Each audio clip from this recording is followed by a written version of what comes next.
आज काफ़ी समय बाद हम अपना छठा ब्लॉग वी ब्लॉग आपके सामने प्रेषित कर रहे हैं, जिसमें हम नेगोशिएबल इंस्ट्रूमेंट एक्ट 1881 के बारे में थोड़ा सा प्रकाश डालेंगे। Negotiable instrument act NI act आज के समय सबसे अधिक लोगों के काम का है, जिसमें मुख्य रूप से चेक से संबंधित है। इस अधिनियम के तहत में पहले promissory note, bill of exchange, cheque जो एक प्रकार का बिल ऑफ एक्सचेंज ही है, उस पर दीवाने दावे हुआ करते थे। लेकिन जब बाज़ार में चेक्स का प्रचलन काफ़ी हो गया और बैंकों ने जब ऋण सुविधा देना चालू की, तो बैंक भी ऋणी से चेक लेने लगे अपने ऋण की सुरक्षा को बनाए रखने के लिए। देश में डिसऑनर ऑफ चेक के काफ़ी जब केस होने लगे, तो संसद ने इस पर गहन विचार के बाद एनआई एक्ट में धारा 138, जिसमें चेक का डिसऑनर होना एक अपराध बनाया गया, और उसके बाद सन 2018 में पुनः इस अधिनियम में संशोधन करके इसमें धारा 143A और धारा 148 को जोड़ा गया। ये 1/9/2018 से लागू हुआ। इस पर नेगोशिएबल इंस्ट्रूमेंट एक्ट के जो मुख्य रूप से धारा 138 है, धारा 138 में ये प्रावधान किया गया है कि यदि कोई भी अकाउंट होल्डर के द्वारा अपने बैंक अकाउंट से किसी अन्य व्यक्ति को कोई civil liability, legal civil liability के भुगतान हेतु, ऋण चुकाने के लिए अथवा अन्य सिविल लाइबिलिटी के भुगतान हेतु यदि किसी बैंक का खाता धारक अपना चेक दूसरे व्यक्ति को देता है और उस व्यक्ति के द्वारा बैंक में कलेक्शन के लिए चेक प्रस्तुत किया जाता है और उस खाते में पर्याप्त राशि के अभाव में स्टॉप पेमेंट करने पर, या बैंक ने जितनी आपकी लिमिट बनाई हुई है उससे ज़्यादा राशि का चेक जारी हो जाता है, इस कारण पर यदि चेक धारक को पेमेंट नहीं होता, चेक डिसऑनर होता है, जो आम भाषा में कहा जाता है चेक डिसऑनर हो गया। कभी कभी ऐसा होता है कि चेक जिसके पक्ष में दिया जाता है उसका एक बैंक में खाता है, चेक देने वाले का दूसरे बैंक में खाता है, तो जिसके पक्ष में चेक जारी किया गया है वो उस चेक को अपने खाते में, अपने बैंक के खाते में जमा कराता है। उस बैंक के द्वारा संबंधित बैंक को वो चेक कलेक्शन के लिए भेजा जाता है, और यदि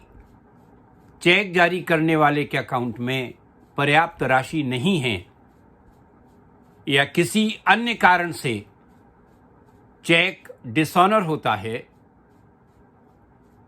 पैसा पे नहीं किया जाता, तो वह चेक बैंक उस चेक को डिसऑनर के रूप में खाता धारक के बैंक के पास वापस भेजते हैं, और बैंक अपने खाता धारक को मीमो ऑफ डिसऑनर देता है कि आपका चेक वापस आ गया जिसमें भुगतान नहीं हुआ। ऐसा होने पर व्यक्ति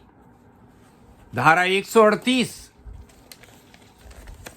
का अपराध कारित करता है। इस प्रकार उसे इस अपराध के लिए 2 साल की सजा या जुर्माना या दोनों सजाओं का प्रावधान इस धारा के अंतर्गत किया गया है। इसके लिए आवश्यक है कि जारी किया गया चेक जिस दिन जारी किया गया है या जब तक चेक की वैलिडिटी है, 6 माह की अवधि में 6 माह की अवधि के भीतर बैंक में कलेक्शन के लिए प्रस्तुत किया जाए, और लीगल लायबिलिटी का भुगतान के लिए हो। डिसऑनर होने पर जिसके पक्ष में चेक जारी किया गया था और जिसे अपने बैंक से डिसऑनर का मीमो प्राप्त हो चुका है, उसकी जिम्मेदारी है आवश्यक रूप से कि डिसऑनर का मीमो प्राप्त होने के 30 दिन के अंदर अंदर वह चेक जारी करने वाले व्यक्ति को एक विधिक नोटिस जारी करेगा, एक विधिक नोटिस प्रेषित करेगा, जिसमें ये कहा जाएगा कि आपके द्वारा जारी किया गया चेक मेरे द्वारा बैंक में अमुक तारीख को कलेक्शन के लिए प्रस्तुत किया गया, और अमुक तारीख को वह चेक डिसऑनर के वापस प्राप्त हो गया है। इसलिए आपसे अपेक्षा की जाती है कि इस नोटिस प्राप्ति के 15 दिवस के अंदर अंदर चेक की राशि का भुगतान कर दें। ये विधिक नोटिस डिसऑनर का मीमो प्राप्त होने के 30 दिन के अंदर अंदर भी प्रेषित किया जाना चाहिए। 15 दिन का समय उस व्यक्ति को जिसका चेक डिसऑनर हो गया है उसे दिया गया है कि वह नोटिस प्राप्ति के 15 दिवस के अंदर अंदर राशि का भुगतान कर दे, और यदि 15 दिवस की अवधि में वो राशि भुगतान करने में विफल रहता है तो फिर 30 दिन के समय में के भीतर व्यक्ति संबंधित न्यायालय में जिसका क्षेत्राधिकार है उसमें परिवाद प्रस्तुत कर सकता है।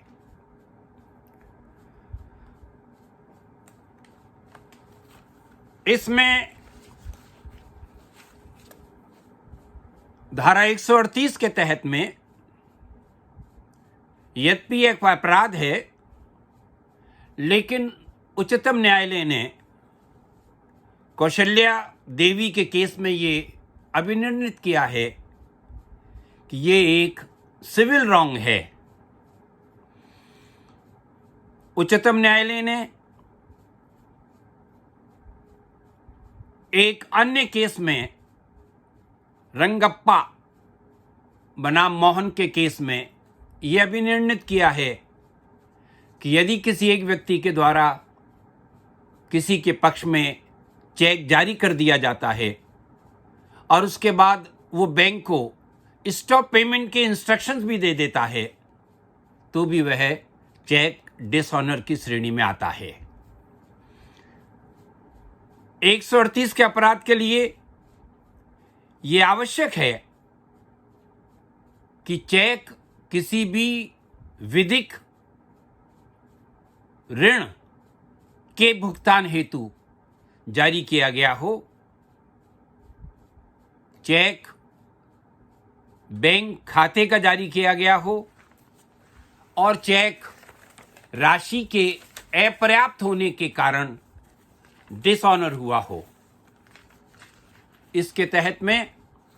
धारा 138 का परिवाद सक्षम न्यायालय में जिसका क्षेत्राधिकार है उसके समक्ष पेश किया जाता है। धारा 142 में यह प्रावधान किया गया है कि कौन से न्यायालय इसका संज्ञान ले सकते हैं, प्रसंज्ञान ले सकते हैं। इसके तहत में यह आवश्यक है कि धारा 138 के तहत में प्रसंज्ञान फर्स्ट क्लास मजिस्ट्रेट के न्यायालय में परिवाद प्रस्तुत करने पर ही लिया जा सकता है और उक्त परिवाद विधिक नोटिस प्रेषित करने के उपरांत 15 दिवस की अवधि जो भुगतान के लिए दी जाती है उसके बीत जाने पर 1 माह के अंदर अंदर परिवाद प्रस्तुत किए जाने पर ही संबंधित न्यायालय धारा 138 का प्रसंज्ञान ले सकती है। 30 दिन के बाद भी यदि परिवाद प्रस्तुत किया जाता है तो परिवादी को समुचित कारण बताना पड़ेगा कि ऐसा कौन सा कारण था जिसकी वजह से 30 दिवस की अवधि में परिवाद प्रस्तुत नहीं किया जा सका। तो न्यायालय यदि संतुष्ट होता है तो उस विलंब अवधि को भी माफ कर परिवाद पर प्रसंज्ञान ले सकता है। परिवाद उसी न्यायालय में प्रस्तुत किया जाता है या तो जिस न्यायालय के क्षेत्राधिकार में चेक जारी किया गया है या न्यायालय जिसके क्षेत्राधिकार में स्थित बैंक में चेक कलेक्शन के लिए प्रस्तुत किया गया है या न्यायालय जिसके प्रादेशिक क्षेत्राधिकार में चेक जारी करने वाला व्यक्ति का खाता जिस बैंक में है, वो न्यायालय 138 का प्रसंज्ञान ले सकते हैं। साथ ही धारा 143 में ये प्रावधान किया गया है कि एनआई एक्ट के धारा 138 के परिवाद को एक समरी ट्रायल के रूप में माना जाएगा। कुछ न्यायालय यदि अनुभव करते हैं कि परिवाद का समरी ट्रायल संभव नहीं है तो उसे सम्मन ट्रायल के रूप में आदेश पारित करके सम्मन ट्रायल के रूप में परिवाद को ट्रायल को अनुवीक्षा को जारी रख सकते हैं।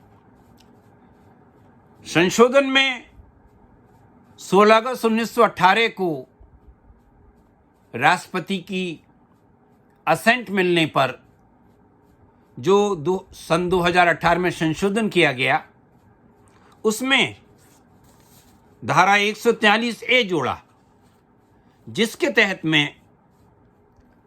जब परिवाद प्रस्तुत किया जाता है तो न्यायालय चेक राशि का अधिकतम इंटरिम राहत के रूप में आदेश जारी कर सकता है। अंतरिम राहत के रूप में दिया जा सकता है, लेकिन ये राशि चेक राशि से 20% से ज़्यादा नहीं होगी। और अगर अपराधी बरी हो जाता है तो उसे वो अंतरिम राहत जो उसे दिलाई गई है उसे वापस किए जाने के आदेश दे सकता है। अर्थात इस संशोधन के बाद में ये प्रावधान किया गया कि परिवादी ने किसी न्यायालय में धारा 138 का परिवाद प्रस्तुत किया तो उसे अंतरिम राहत पहुंचाने की दृष्टि से न्यायालय आदेश कर सकती है कि मुलजिम चेक राशि का अधिकतम 20% राशि अंतरिम रूप से परिवादी को अदा करे। 60 दिन के आदेश के 60 दिन के अंदर अंदर जो अवधि को 30 दिन के लिए समुचित कारण पर और बढ़ाया जा सकता है, और जब फैसला होगा उस समय उस राशि का फाइन में समायोजन किया जा सकता है। यदि बरी हो जाता है तो न्यायालय परिवादी को आदेश देगी कि आपको जो चेक राशि का 20% अंतरिम राहत के रूप में भुगतान मुलजिम के द्वारा किया गया है उसे 60 दिवस की अवधि में आप वापस लौटाएं। मई ब्याज की दर होगी रिजर्व बैंक ने जो ब्याज दर तय की हुई है। इसी प्रकार से एक अन्य धारा इसमें जोड़ी गई 148 कि यदि ट्रायल कोर्ट से परिवादी के पक्ष में और मुलजिम को धारा 138 का दोषी पाए जाने पर सजा दी जाती है और मुलजिम के द्वारा उस सजा को विरुद्ध अपीलीय न्यायालय में अपील प्रस्तुत की जाती है तो अपीलीय न्यायालय भी अपीलकर्ता मुलजिम को यह आदेश दे सकती है कि जो फाइन किया गया है या मुआवजा दिलाया गया है उसका अधिकतम 20% भुगतान दूसरे पक्ष को करें।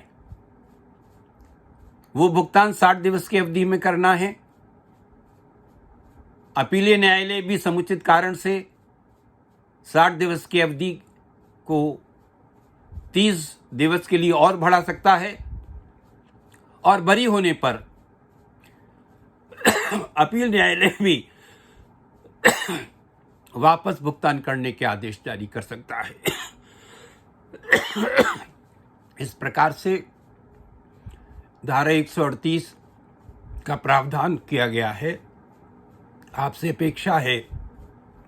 कि आप इस पर अपनी टिप्पणी दें, इसे लाइक करें, आप इसे सब्सक्राइब करें और अपने सुझाव दें।